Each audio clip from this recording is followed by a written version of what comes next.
Hello friends, स्वागत करता हूं मैं आप सभी का हमारे YouTube channel my study class में। जैसा कि दोस्तों हम महिला पर्यवेक्षक की तैयारी कर रहे हैं, जिसमें 30 आईएमपी प्रश्नों का अनूठा संग्रह मैं आप लोगों के लिए ला रहा हूं, जिसका ये 10वां पार्ट है।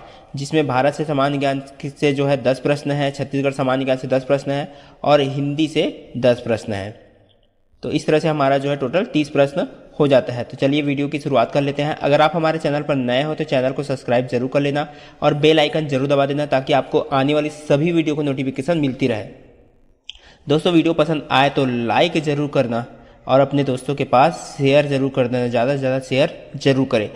तो अगर आपने पिछला वीडियो हमारा नहीं देखा है, जितना भी पिछला हम पार्ट का वीडियो बनाया है उसको नहीं देखा, तो आप हमारे यूट्यूब चैनल के प्लेलिस्ट में जा सकते हो और वहाँ से जो है आप हमारा सारा वीडियो देख सकते हो।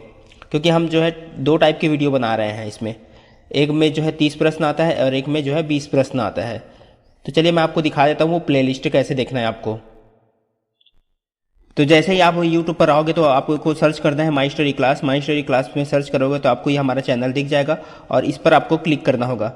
जैसे आप इस पर क्लिक करोगे तो आपको यहाँ पे हमारे चैनल का डैशबोर्ड दिख जाएगा। ठीक है, इसमें देख सकते हो आप बहुत सारे वीडियोस है आंगनबाड़ी कार्यकर्ता से संबंधित, और यहाँ पे जो प्लेलिस्ट है उस पर क्लिक करना है, क्योंकि प्लेलिस्ट में जाओगे तो सारा वीडियो आपको एक साथ मिल जाएगा।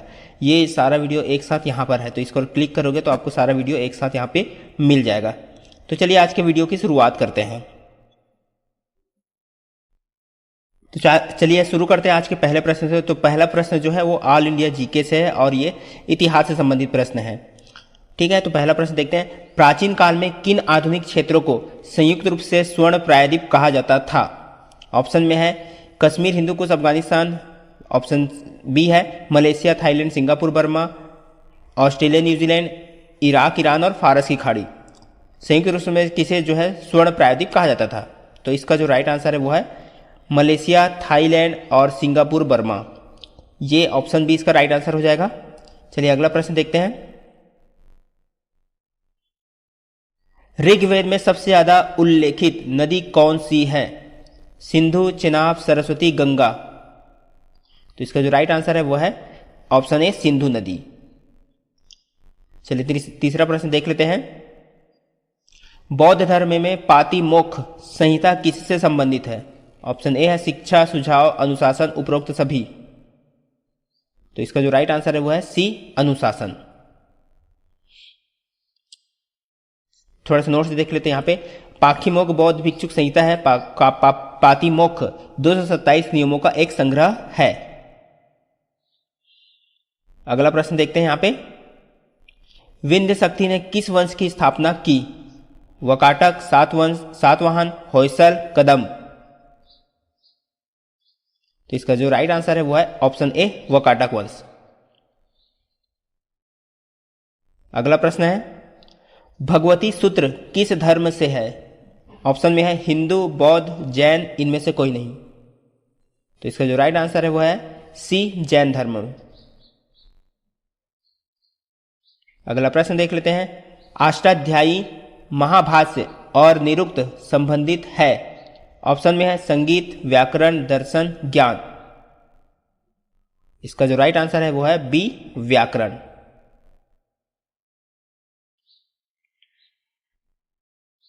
चलिए अब देख लेते हैं यहाँ पे। ये संविधान से रिलेटेड प्रश्न है। संविधान के किस अनुच्छेद में यह कहा गया है कि सभी सार्वजनिक स्थान सभी नागरिकों के लिए खुले हुए हैं? तो ऑप्शन में है अनुच्छेद 15, अनुच्छेद 16(2), अनुच्छेद 17, अनुच्छेद 18। तो इसका जो राइट आंसर है वो है अनुच्छेद 15, उसका भाग 2 में।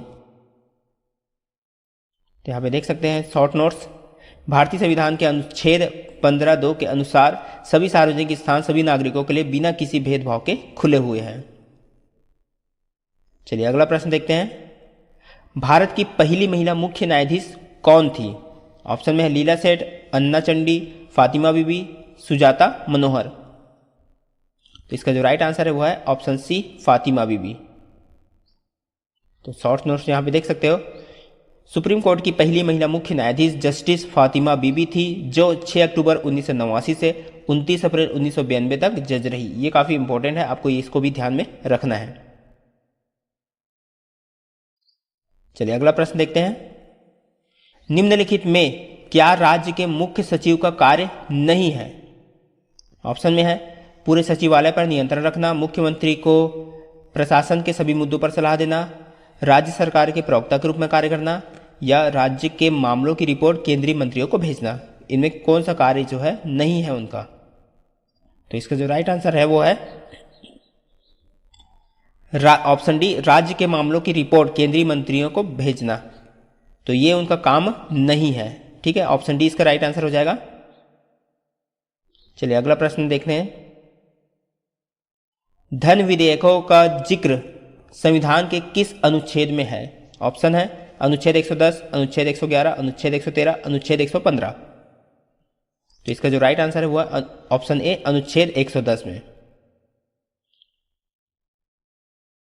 नोट्स में है वे वित्त विधेयक जो अनुच्छेद 110 में उल्लेखित नियमों पर आधारित होते हैं वो धन विधेयक कहलाते हैं। चलिए अगला प्रश्न देखते हैं इसमें का। सरदार स्वर्ण सिंह समिति की रिपोर्ट के बाद किस संविधान संशोधन के तहत मौलिक कर्तव्य भारत के संविधान में जोड़े गए थे? ऑप्शन में है 38वें, 39वें, 40वें, 42वें। तो इसका जो राइट आंसर है वो है 42वें। चलिए अगला प्रश्न देखते हैं और भारत के जीके से जो है आखिरी प्रश्न, जो यहाँ पे हम जो है 10 से ज़्यादा 10, 11 भी हो सकता है प्रश्न। ठीक है, भारत में मदरसों की स्थापना में संविधान का कौन सा अनुच्छेद मददगार है? ऑप्शन में है अनुच्छेद 28, अनुच्छेद 29, अनुच्छेद 30, अनुच्छेद 31। तो इसका जो राइट आंसर है वो है ऑप्शन सी, अनुच्छेद 30। भारतीय संविधान के अनुच्छेद 30 के अनुसार अल्पसंख्यकों को उनके धार्मिक शिक्षा संस्थानों की स्थापना और संचालन का अधिकार है। तो एक इसमें है अनुच्छेद 30 में ये बातें लिखी गई है। चलिए इसके बाद ये हो गया हमारा जो है 10 भारत का जीके, 10 से ज़्यादा भी हो सकता है, 11 भी हो गया होगा।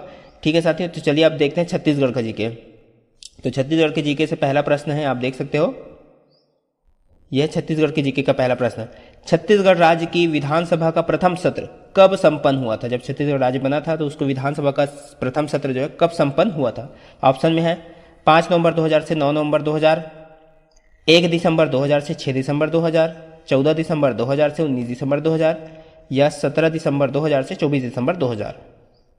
तो इसका जो राइट आंसर है वो है ऑप्शन सी, 14 दिसंबर 2000 से 19 दिसंबर 2000 के बीच में संपन्न हुआ था। तो ये इसका राइट आंसर हो जाएगा। चलिए अगला प्रश्न देखते हैं। छत्तीसगढ़ के आदिवासियों के संबंध में कौन सा कथन सत्य नहीं है? ऑप्शन में है जनजातीय समाज पितृ सत्तात्मक है, जनजातियों में गढ़ चिन्ह का विशेष महत्व है, जनजातीय समाज में स्त्रियां गौरवान्वित होती है, जनजातीय समाज में अनेक देवताओं की पूजा होती है, जनजातीय समाज मातृ सत्तात्मक होता है। तो यहाँ पे 5 ऑप्शन है। तो चलिए देखते हैं, इसका राइट आंसर है जनजातीय समाज मातृ सत्तात्मक होता है। ये जो है सही नहीं है, यहाँ पे देख सकते हो। चलिए अगला प्रश्न आ जाते हैं। छत्तीसगढ़ राज्य औद्योगिक विकास निगम CSIDC द्वारा प्रायोजित औद्योगिक विकास केंद्र रायपुर जिले में किस स्थान पर नहीं है? तो यहाँ पे नहीं है, बता दें, उरला, सिलतरा, तिफरा, भनपुरी, रावाभाटा। तो इसका जो राइट आंसर है वो है तिफरा में नहीं है। चलिए अगला प्रश्न देखते हैं। छत्तीसगढ़ राज्य औद्योगिक विकास निगम CSIDC द्वारा प्रायोजित एकीकृत अधोसंरचना विकास केंद्र जो है किस स्थान में नहीं है? अब यहाँ पे पूरा पूछा जा रहा है कि छत्तीसगढ़ के बारे में पूछा जा रहा है। बिरकोनी, हरिन छपरा, नैनपुर, बोरई। तो इसका जो राइट आंसर है वो बोरई में नहीं है। अगला प्रश्न देखते हैं। कौन सा कथन छत्तीसगढ़ की कृषि अर्थव्यवस्था के संबंध में सत्य नहीं है? छत्तीसगढ़ की कृषि आजीविका प्रधान है, राज्य का अधिकतम जनभार कृषि पर है, कृषि में खाद्यान्नों की प्रधानता है, कृषि भूमि छोटे छोटे खेतों में बटी हुई है, प्रति हेक्टेयर धान का उत्पादन सर्वाधिक है। कौन सा कथन जो यहाँ पे सत्य नहीं है? तो 5 ऑप्शन में देख लेते हैं। इसका जो राइट आंसर है वो है प्रति हेक्टेयर जो है धान का उत्पादन सर्वाधिक है। ये ऑप्शन जो है इसका नहीं होगा, ये कथन सत्य नहीं है। चलिए अगला प्रश्न देख लेते हैं। सिंचाई की कोडार परियोजना छत्तीसगढ़ के किस जिले में है? ऑप्शन में है गरियाबंद, बिलासपुर, महासमुंद, रायगढ़। तो इसका जो राइट आंसर है वो है महासमुंद। चलिए अगला प्रश्न देख लेते हैं।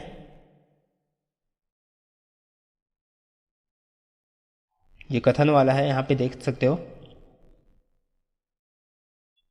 छत्तीसगढ़ में निम्नलिखित महाकाव्य लिखे गए, यानी कि कौन कौन से महाकाव्य छत्तीसगढ़ में लिखे गए हैं। एक में है श्री राम कथा, बी में है श्री कृष्ण कथा, उसके बाद है श्री महाभारत कथा, महाभारत चक्रव्यूह। तो अलग अलग यहाँ पे दिया गया है। अब देखना है कि कौन कौन से लिखे गए हैं। तो ऑप्शन में है 1 2 3, 2 3 4, 1 2 4, 1 3 4।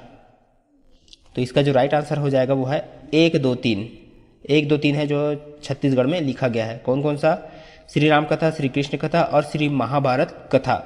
ये तीनों महाकाव्य जो है छत्तीसगढ़ में लिखे गए हैं। चलिए अगला देखते हैं। छत्तीसगढ़ नाचा के प्रवर्तक कौन थे? ऑप्शन में है केदार यादव, रामचंद्र देशमुख, दुलार सिंह मंदराजी, भैयालाल हेड़ाऊ। तो इसका जो राइट आंसर है वो है दुलार सिंह मंदराजी, जिनको नाचा के भीष्म पिता भी कहा जाता है। चलिए अगला प्रश्न देखते हैं।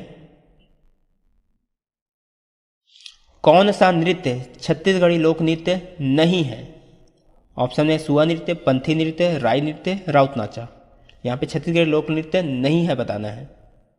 तो इसका जो राइट आंसर है वो है राई नृत्य, जो छत्तीसगढ़ी लोक नृत्य नहीं है।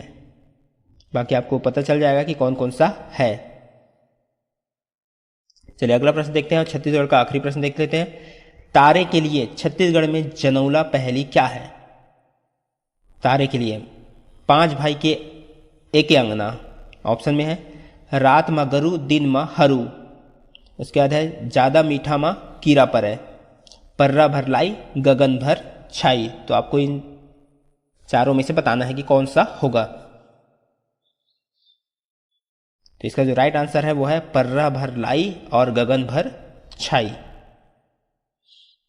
तो ये था हमारा छत्तीसगढ़ का जो है 10 आईएमपी प्रश्न। इसके बाद देखते हैं हम हिंदी से प्रश्न।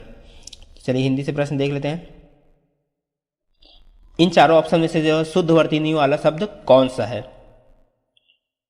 सुसुप्ति, सुसप्ति, सुसुप्ति, सुसुप्ति।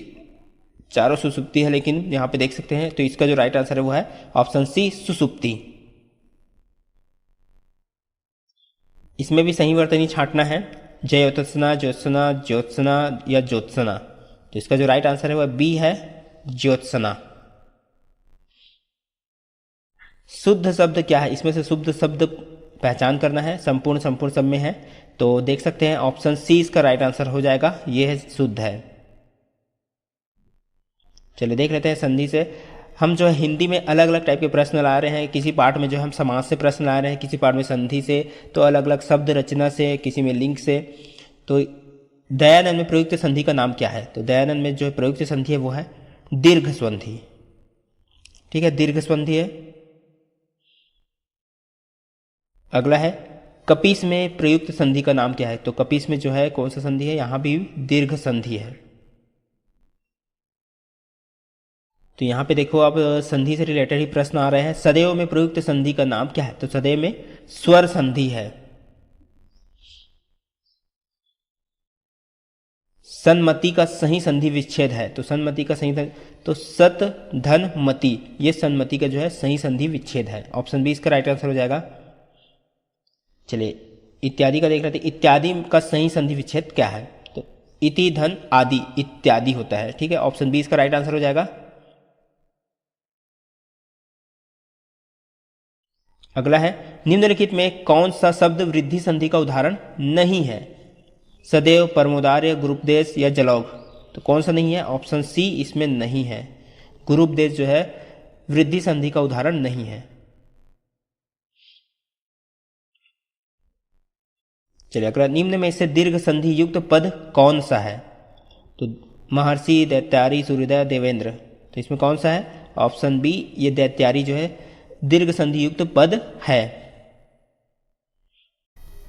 तो ये था दोस्तों हमारा जो है 10 हिंदी का प्रश्न, जिसमें आज हम पूरा संधि से रिलेटेड क्वेश्चन लाए हैं। इसके बाद जो है हम और भी जितने भी सिलेबस में है उसके हिसाब से हम अलग अलग टाइप के प्रश्न लाते। आपने इससे भी पहले वीडियो में जाके देख लिए होंगे कि उसमें जो है समाज से रिलेटेड प्रश्न था, वाक्य से रिलेटेड प्रश्न था।